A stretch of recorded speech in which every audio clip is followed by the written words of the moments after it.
Fond-de-Latte. En août 2017, dans le Gard, Nicolas Collet, 37 ans, tue sa maman d'une douzaine de coups de couteau. Tchac, tchac, tchac. Pourquoi? Il n'y avait jamais eu de problème entre eux. Il l'aimait plus que tout au monde. Elle l'avait toujours soutenu. Lui n'a jamais voulu s'expliquer sur la sauvagerie de son crime. Les experts et les juges ont dû tenter de comprendre sans lui. Ouvrons ensemble la code B du dossier d'instruction de Nicolas Collet. Europe 1, Christophe Fond-de-Latte. Dans le système judiciaire français, le dossier d'instruction contient un sous-dossier appelé Cote B. Il rassemble les rapports des experts psychiatres, psychologues et de l'enquêteur de personnalité. Ouvrons l'un de ces dossiers.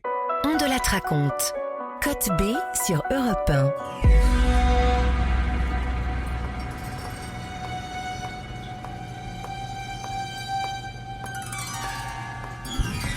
Le 4 août 2017, en fin d'après-midi, à Vergès, un village à 20 minutes de Nîmes, Jacques Collet pousse la porte de chez lui. Et dans l'entrée, il découvre le cadavre de sa femme, Manuela. Elle baigne dans le sang. Et il y a un couteau de cuisine tout près d'elle.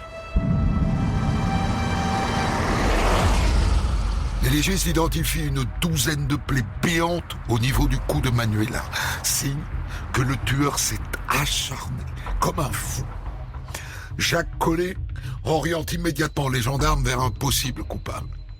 Leur fils, leur propre fils, Nicolas.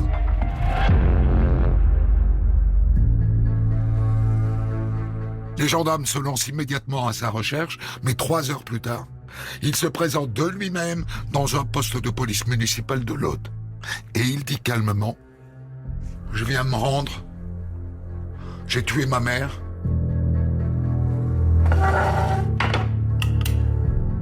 Bien, monsieur Collet. Vous êtes dorénavant en garde à vue. Qu'est-ce qui s'est passé? J'ai rien à vous dire de plus que ce que j'ai déjà dit au flic municipal. Je veux pas en reparler. D'accord, monsieur Collet? C'est évidemment votre droit le plus strict. D'après vos confidences à ce policier municipal, vous avez avoué avoir tué votre mère. Est-ce que vous confirmez au moins avoir dit ça? Bah oui, c'est vrai. J'ai tué ma mère. C'est ce que j'ai fait et ce que j'ai dit. Mais je ne veux rien ajouter. Je parlerai au juge. Parfois, les affaires, on les prend soit au début, soit à la fin. Là, j'ai fait ce qu'on appelle un complet. J'ai suivi de A à Z. Nicolas Rossi, avocat général. Un monsieur tout le monde, assez serein, voire détaché, et peu affecté.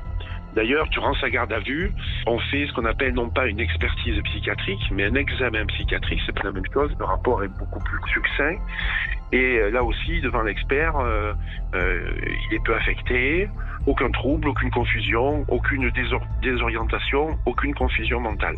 Il vient de tuer sa mère, mais on dirait que c'est pas du tout le cas. Voilà. Donc quelqu'un qui est plutôt dans la maîtrise. Monsieur Collet, je ne suis ni juge, ni policier. Je suis médecin psychiatre.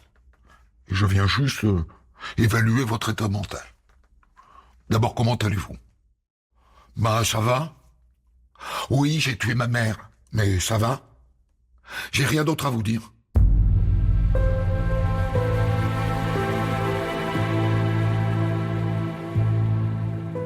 Le droit au silence, il existe et ça permet, ça ne permet pas à la justice de déduire de votre silence un élément à charge.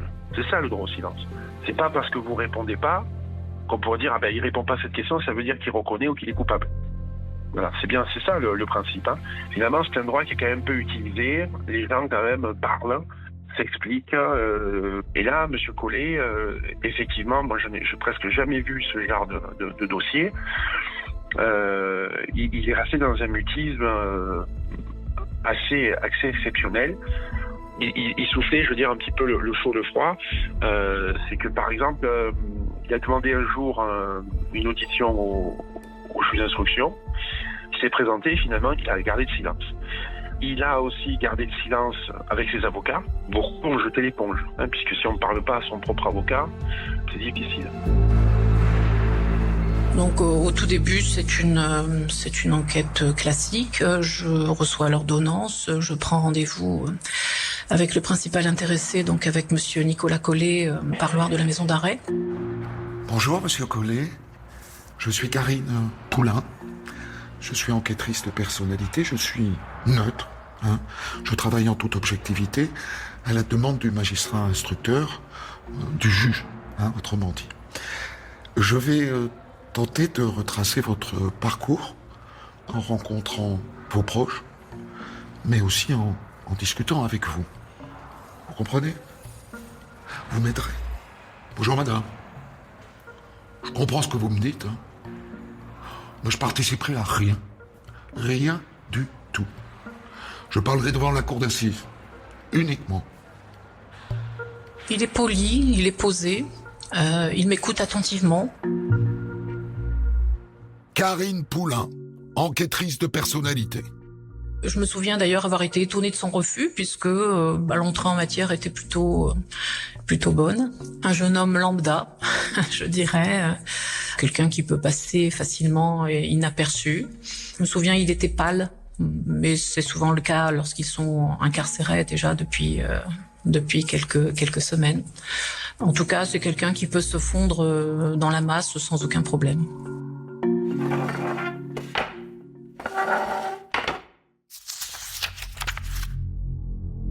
Il est calme, vraiment, il est posé, mais il ne souhaite pas revenir sur les événements. Et donc, que cette enquête soit réalisée sur lui. J'envoie donc, comme je le fais habituellement, puisque ça peut arriver qu'il y ait un refus, j'envoie un rapport de carence au magistrat instructeur qui m'envoie un petit message me demandant s'il peut s'entretenir avec moi. Je passe à l'occasion au tribunal. Et il m'explique que monsieur Nicolas Collet a refusé tous les professionnels, les auditions, et qu'il n'a rien pour renseigner la code personnalité. Et me demande si je veux bien, exceptionnellement, pouvoir mener cette enquête auprès des proches de monsieur Nicolas Collet. C'est une demande un peu exceptionnelle.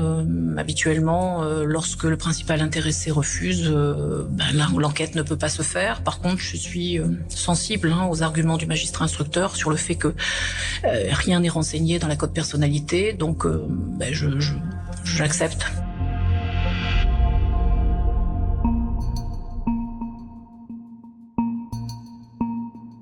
Code B37. Enquête de personnalité de Karine Poulain. Du fait du mutisme de Nicolas Collet, son parcours de vie a donc été reconstitué à partir des déclarations de son père, étayées par les déclarations d'autres membres de sa famille. Nicolas Collet est le fils de Jacques Collet, retraité, et de Manuela Collet, décédée. Il est l'aîné de la fratrie, il a une sœur. Tout petit, c'était un enfant particulier. Un enfant qui se faisait remarquer, un enfant qui attirait l'attention sur lui. 3 ans et demi, il échappe à la surveillance de son instit et rentre chez lui à pied. 3 ans et demi, c'est très petit quand même. Il y a une bagarre aux alentours de ses 7-8 ans. Et puis ensuite, il y a un autre événement qui est relaté par le père. Il est en classe de 4e. On a donc 13-14 ans au moment de la 4e, normalement. Et là, alors qu'il est externe, le midi, il ne rentre pas chez lui, il disparaît pendant plusieurs heures. Bien évidemment, ça suscite l'inquiétude de ses parents qui alertent le collège, qui alertent la gendarmerie.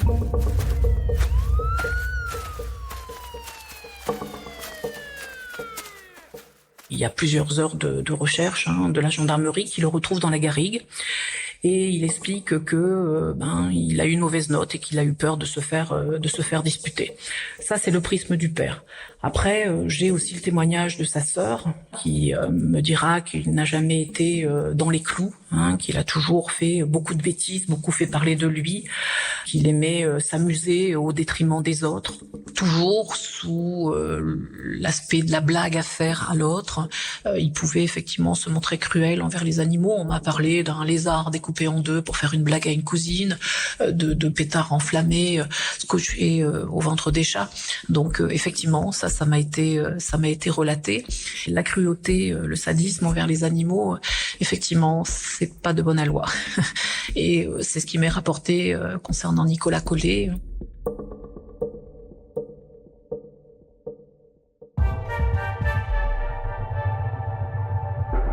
Par ce biais, le message qu'on me faisait passer, c'était que c'est quelqu'un qui n'avait pas d'humanité, qui n'avait pas de sentiments, d'empathie envers les sentiments des autres et des animaux qui plus est.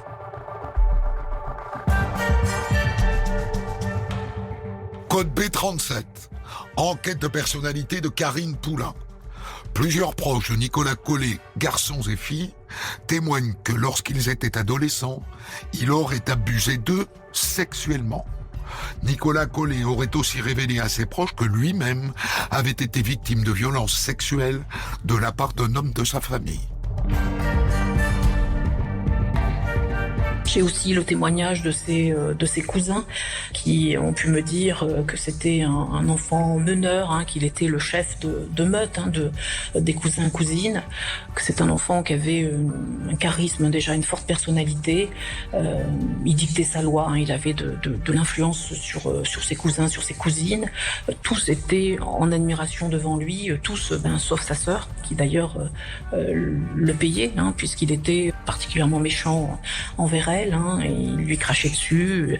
À plusieurs reprises, il aurait tenté de l'étouffer avec un coussin. Donc déjà, on voit quand même les prémices de comportements qui attirent en tout cas l'attention.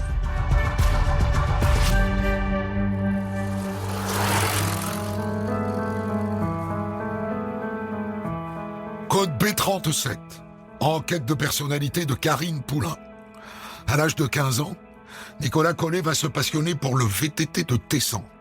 Il va être plutôt bon dans ce sport. Il va même intégrer l'équipe de France de VTT de Tessan.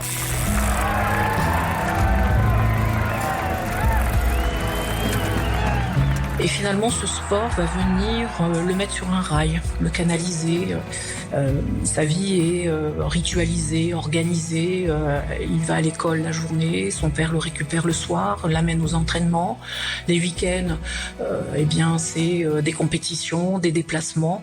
Et finalement, ce sport va lui permettre d'attirer l'attention de façon positive sur lui. Voilà, c'est-à-dire qu'il fait beaucoup moins de bêtises et ce sport lui permet d'être le roi. La famille vit au rythme des entraînements, des compétitions, des déplacements. On arrive comme ça jusqu'en 2004. Il a à ce moment-là 24 ans, donc 9 ans de pratique de sport intensif. Là, les parents décident de lever le pied un peu, de l'accompagner un peu moins. Il est grand, ils veulent qu'il soit autonome. Et la même année, à l'occasion d'une compétition, il chute.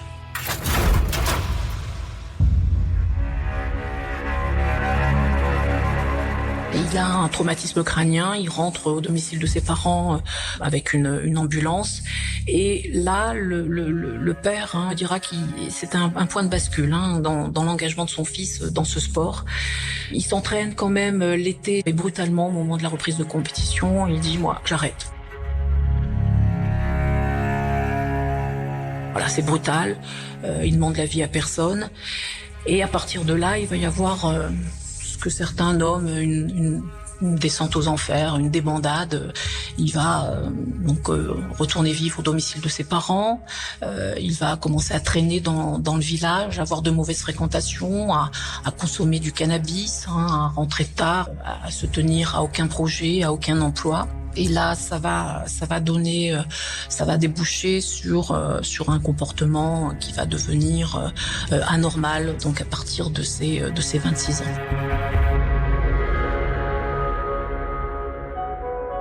À partir de là, je dirais que on voit une montée en puissance des comportements inquiétants, bizarres, anormaux. Chacun y rate de son mot. Il est manipulateur, il commence à avoir un délire mystique. Il adopte des origines différentes, des religions différentes. Il accuse ses collègues de pratiquer la magie noire. Enfin, voilà, toutes des histoires comme ça qui vont émailler ces années-là. Code B37. Enquête de personnalité de Karine Poulain.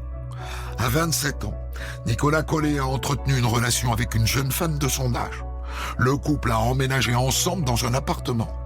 Mais consommant du cannabis, M. Collet a commencé à devenir parano, persuadé que sa compagne lui administrait des somnifères dans le but de sortir et de le tromper. Il a quitté cette compagne au bout de 3 mois.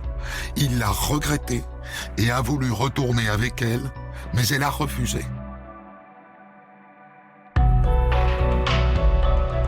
Après cette rupture, il suscite de plus en plus d'inquiétudes chez ses parents, lesquels relatent des délires paranoïaques. Par exemple, au domicile de ses parents, il calfeutre les bouches d'aération. Il lui arrive de prendre sa voiture, de disparaître la nuit, parfois plusieurs jours de suite. C'est une période aussi où il va commencer à consulter des médiums. Il est très changeant au niveau de son humeur et là, ses parents voient arriver une certaine agressivité. Et c'est cette agressivité qui va amener les parents à lui faire consulter pour la première fois un spécialiste, un psychologue, qui, dans son diagnostic, va évoquer 2 pathologies, la bipolarité et la schizophrénie.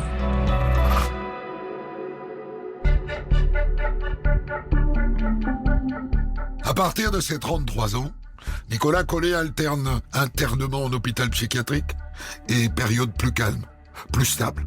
Parfois, il vit en colocation, parfois il habite chez ses parents. Et c'est chez eux qu'il déclenche un nouvel épisode délirant. Et ce sont eux qui demandent son internement. Il va rester 2 mois hospitalisé, il va bénéficier d'un traitement, c'est un traitement qui va l'apaiser, mais quelque temps plus tard, se sentant mieux, et comme c'est bien souvent le cas, il va décréter qu'il n'a plus besoin de traitement, il va donc arrêter ce traitement, et à ce moment-là, bien évidemment, les parents vont assister à la réémergence de ces troubles.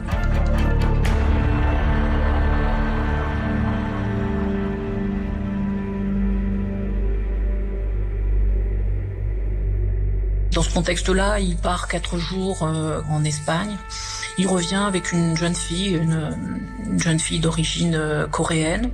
Elle ne parle pas un mot de français, donc les parents l'accueillent à leur domicile et un soir, en panique, la jeune fille vient leur demander de l'aide parce que Monsieur Nicolas Collet lui a fait couler de la cire chaude dans les cheveux pour lui couper ses cheveux.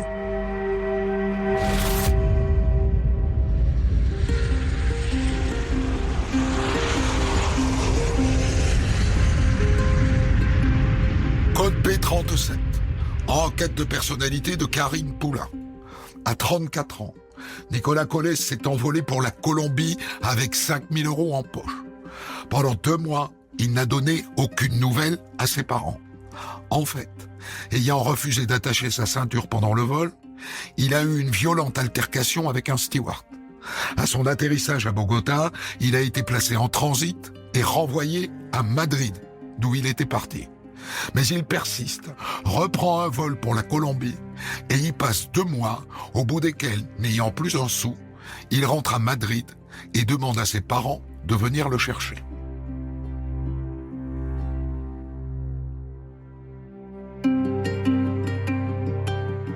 Et là, de nouveau, il va traverser un épisode délirant, un épisode paranoïaque, où il va s'isoler dans ce contexte. Il rentre à nouveau au domicile de ses parents. Là encore, il y a un cap qui est franchi. Il est violent, il est intrusif, il est suspicieux. Il cherche absolument à contrôler sa mère. Il la soupçonne d'avoir des relations extra-conjugales. C'est dans ce contexte que les faits se sont produits.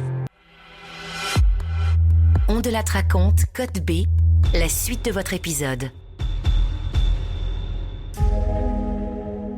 Code B37. Enquête de personnalité de Karine Poulain. Les derniers temps, Nicolas Collet s'était octroyé un rôle extrêmement protecteur vis-à-vis de sa mère, persuadé que les autres lui voulaient du mal. Il suivait et surveillait sa mère en cachette. Il était étouffant, voulait sa mère pour lui tout seul, lui rendait la vie impossible et s'attachait à évincer tous ceux qui cherchaient à s'approcher d'elle. Il était beaucoup plus proche de sa mère. Il en voulait à son père, mais sans qu'on sache pourquoi. Nicolas Rossi, avocat général. Une de ses explications, il indique en fait que c'est sa mère elle-même qui lui a dit de la libérer de l'emprise du harcèlement et des menaces de son mari. Et comme solution, c'était de la tuer. Code B37. Enquête de personnalité de Karine Poulain. Violent verbalement, en proie à de véritables crises, Nicolas Collet se montrait dominateur et se comportait en véritable tyran domestique. Persuadé, selon ses mots, que sa mère était une pute, il la suivait partout. Nicolas Collet aurait dit un jour à sa famille « Le jour où la petite voix me le dira, je vous tuerai ».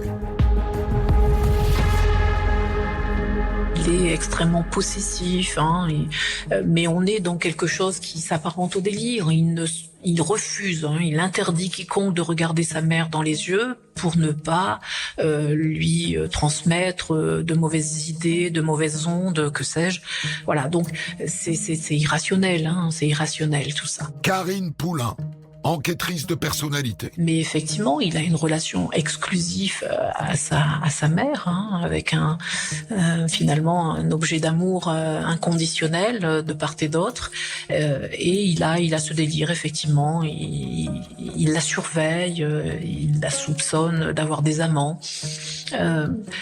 Je pense pas qu'il y ait un sentiment amoureux envers sa mère, mais un sentiment de possessivité en tout cas. Il avait été interné à nouveau suite à un épisode de violence, mais uniquement verbale, envers sa mère. Et d'ailleurs, les professionnels qui avaient pris en charge cet homme-là avaient dit à ses parents qu'il avait un peu de tout. Voilà, au niveau un peu de tout, au niveau psychiatrique. Donc, il avait fait un séjour en psy, c'était en 2012-2013, et c'était en 2016. Et d'ailleurs, à l'époque, il lui reprochait à sa maman de s'habiller ou d'avoir des comportements, je cite, de pute.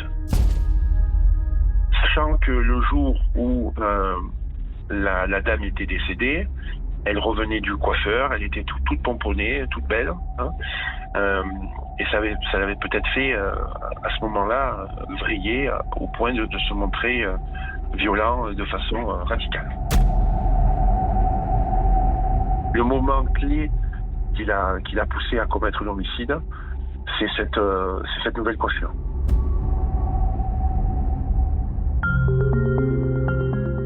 Après 4 années d'instruction et autant de détention provisoire, Nicolas Collet est renvoyé devant la cour d'assises du Gard pour le meurtre de sa mère Manuela. Pendant 4 ans, il n'a jamais expliqué son passage à l'acte. Et comme il a déjà été interné plusieurs fois, le président de la cour d'assises veut être certain qu'on peut le juger. Certain que son discernement n'était pas aboli au moment du meurtre. Alors il nomme un nouvel expert psychiatre, le docteur Laurent Layet.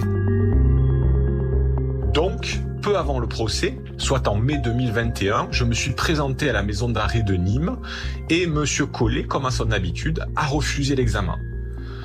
J'ai insisté auprès du surveillant du parloir pour que Monsieur Collet soit informé à nouveau de ma venue, du sens de ma mission.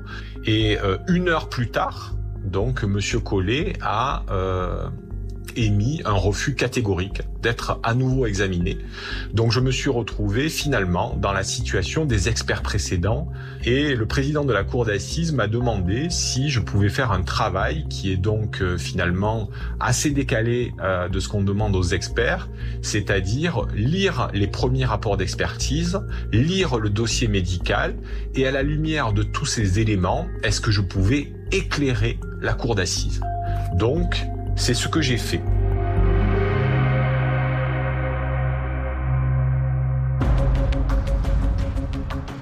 Tout d'abord, la première question.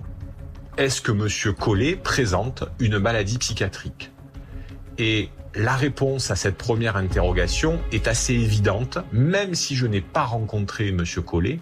Pourquoi ? Parce que j'avais accès à la fois aux différents rapports d'expertise et à la fois à son dossier médical à l'intérieur des murs de la prison. Et tous les éléments étaient absolument concordants dans ce sens, et tous étaient d'accord pour dire que M. Collet présentait une maladie psychiatrique du registre de la schizophrénie. Donc la réponse à cette première question était évidente.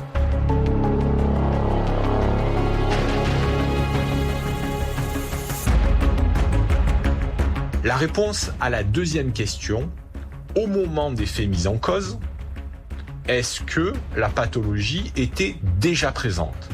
Sachant que le procès intervient plus de 3 ans après les faits mis en cause. Et à cette deuxième interrogation, la réponse était là aussi assez évidente. Et pourquoi ? Parce que j'ai eu accès à l'entier dossier médical de M. Collet, et notamment celui de ses précédentes hospitalisations.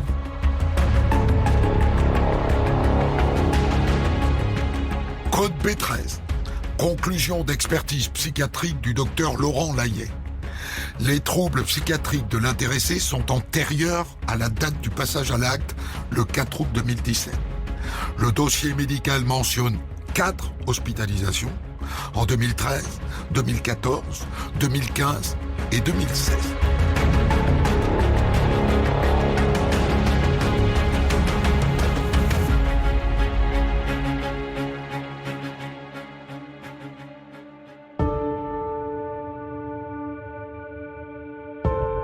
La réponse à la troisième question était un peu plus délicate, mais pas si difficile que ça.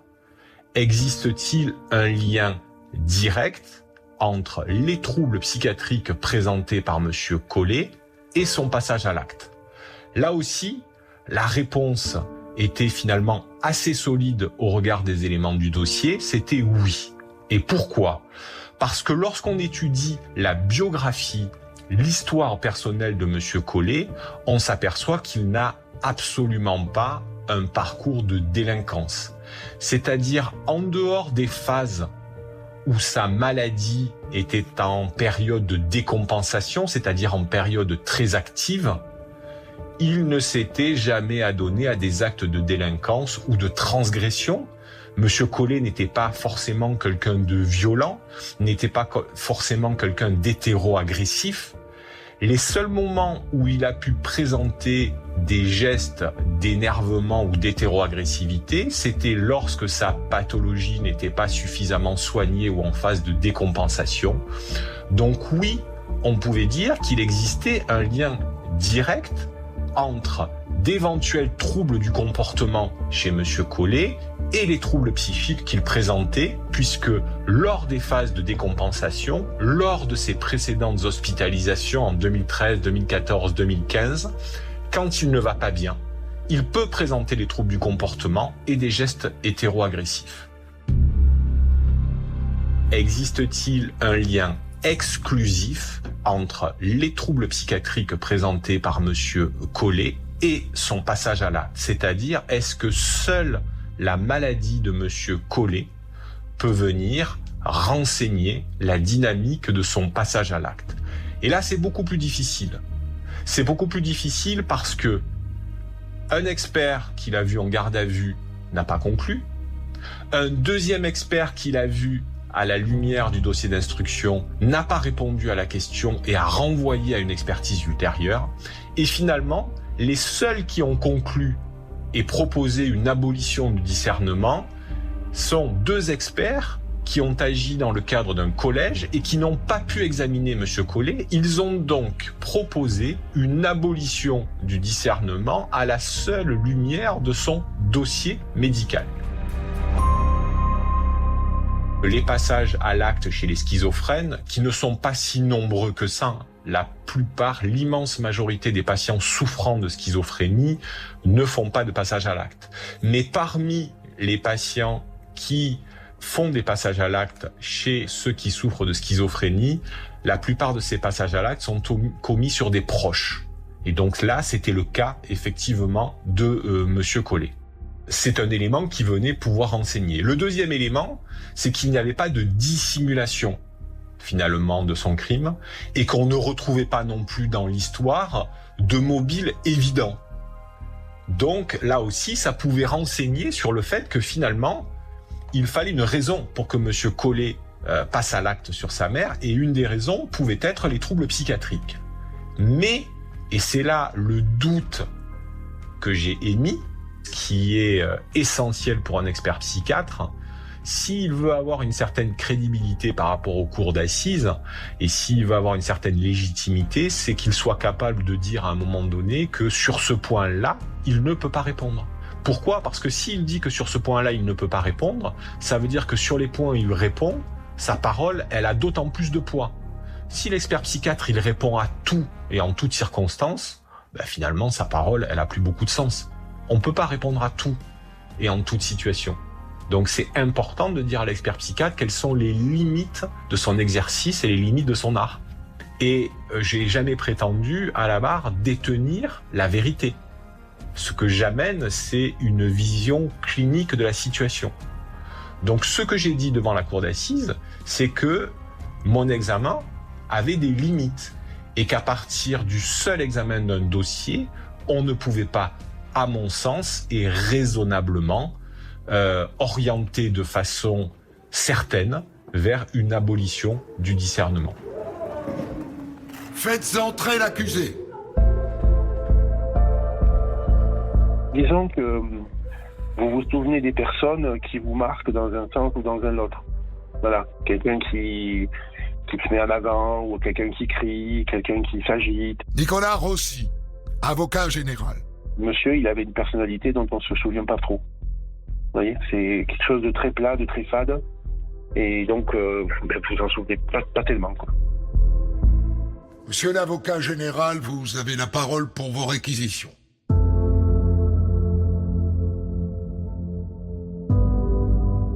Ça a été jugé uniquement sur la question de la responsabilité pénale. C'était l'enjeu du procès. Voilà. Mon analyse, moi j'avais expliqué que déjà il y avait des expertises qui ont été réalisées sur titre, hein, c'est-à-dire sur un document. Donc leur poids n'est pas forcément le même que celle faite lorsque la personne veut bien s'exprimer. Qu'il avait eu quand même un certain comportement après les faits, un comportement de fuite, il s'est rendu, il a avoué. C'est pas quelqu'un de délirant qui attend les gendarmes et qui dit j'ai été enlevé par des extraterrestres. Vous voyez, donc il y a quand même eu une certaine démarche. J'avais expliqué aussi qu'il y avait une contradiction. Le personnel soignant, donc qui était en contact avec Monsieur Collet, avait évoqué une évolution positive, pas d'éléments en faveur d'une décompensation du maladie psychiatrique, aucune désorganisation, aucun phénomène hallucinatoire, et donc il est rentré en détention. Voilà. Donc j'ai requis la culpabilité, l'altération du discernement et non pas l'abolition du discernement, et j'avais requis une peine de l'ordre de 20 ans de réclusion criminelle.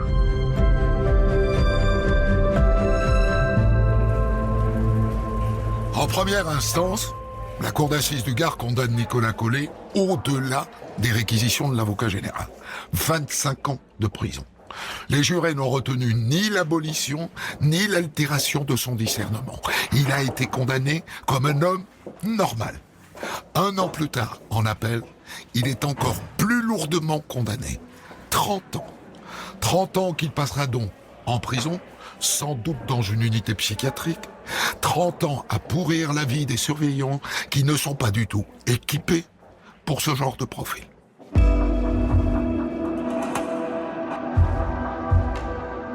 Et c'en est fini pour ce numéro de On de la raconte, dans sa version Code B. Enquête aujourd'hui de Marion Douzet, rédaction en chef Guillaume Maury, réalisation Mathieu Fray. Retrouvez On de la raconte Code B tous les vendredis et samedis dès 6h sur votre plateforme de podcast.